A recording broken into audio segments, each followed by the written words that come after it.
so I recorded it to the computer. All right. So I'm going to go ahead and do the same thing to the other side. And it's okay. Also, if you have a drawing that you don't like, like the under drawing that probably was accurate before, but it's not that accurate anymore, now is the time to get rid of it with these kind of background colors, okay?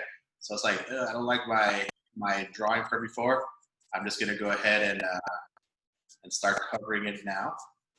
Now is the time to do it. All right, a little bit more blue. All right. I'm just trying to match my colors that were there before. And once I get to this point, I am going to go ahead and start working on the fur, okay? And the thing with the fur is I'm not gonna mix them together right away, and I'm not gonna mix them perfectly right away, okay? The thing with a soft edge is that the picture is obviously a rough edge. The picture does not give you a soft edge. It's something that you're gonna have to improvise a little bit, okay? You're gonna have to kind of do your own kind of thinking about how much you're gonna blend and how much you're not, okay? So I'm gonna grab my dark colors here. I'm gonna start with my French ultramarine, just mix it over here with my sienna, kind of get something close to a black, bottom right-hand corner, close to some black over here, just over here. And the first thing I'm gonna do is just apply the color. I'm gonna do a little bit more red or more burnt sienna color. I'm just gonna go ahead and I'm just gonna throw it on there.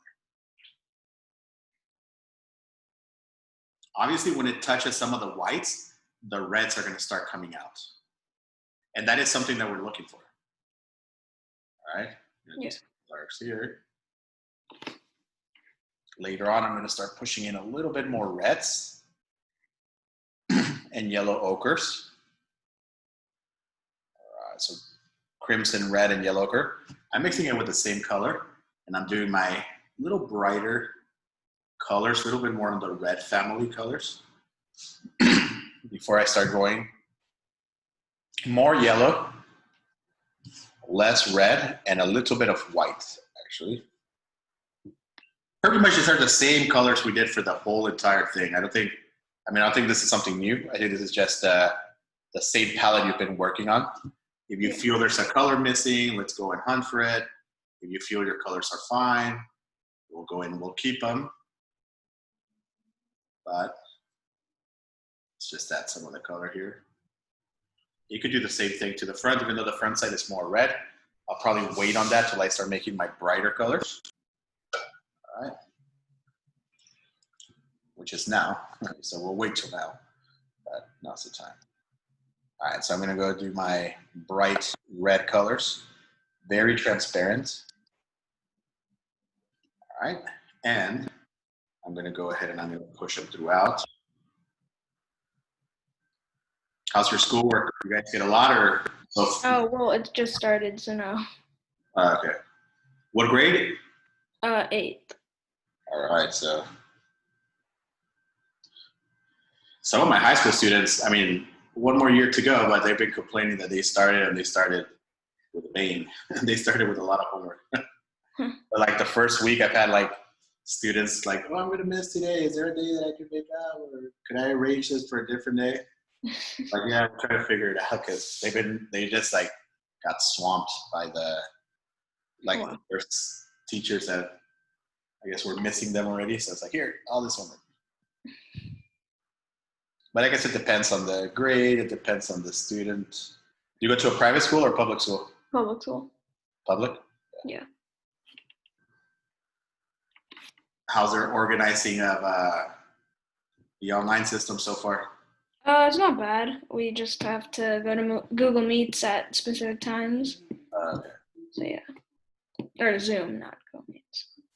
You guys have Google Classroom? Yeah. All right. So I'm just throwing in some of the textures there. Mm-hmm. I'm going to see if I could blow them up. If not, I'll also send you a blow-up photo of this just for you to get an idea Okay. just in case if you cannot see something. All right. So now that I've painted most of my edges, this is where the scumbling part comes, okay? And the scumbling, which is the way you move your brush, is the foundation for sfumato, the technique of softening. So those techniques are kind of, well, one of them is the end result and one of them is the process, okay? The process is scumbling and the end result is sfumato. You do not want to use a small brush for that, Rohan, okay? You could use one of the brushes you've been using. I'm using a big one here. Yeah. I'm not going to clean it properly. I'm just going to take away the excess blue because it had blue color. All right? And what I'm going to do is very, very, very gently, close to where I want definition, closer to over here, I'm just going to bring those boundaries together. It's okay if your sky starts to look a little red, and it's okay if your camel starts to look a little blue. Okay, you have to be okay with both of them. So your edge, you could see, it's not as sharp anymore. Okay, and I could go crazy with my sfumato back over here. I am missing an orange, so before I just move on, I'm missing a bright orange. Let me just go ahead and do that. All right.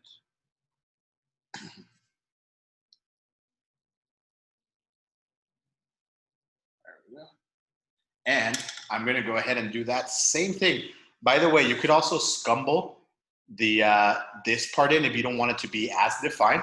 But I'm going to go ahead and grab my big brush and here scumble a little more aggressively.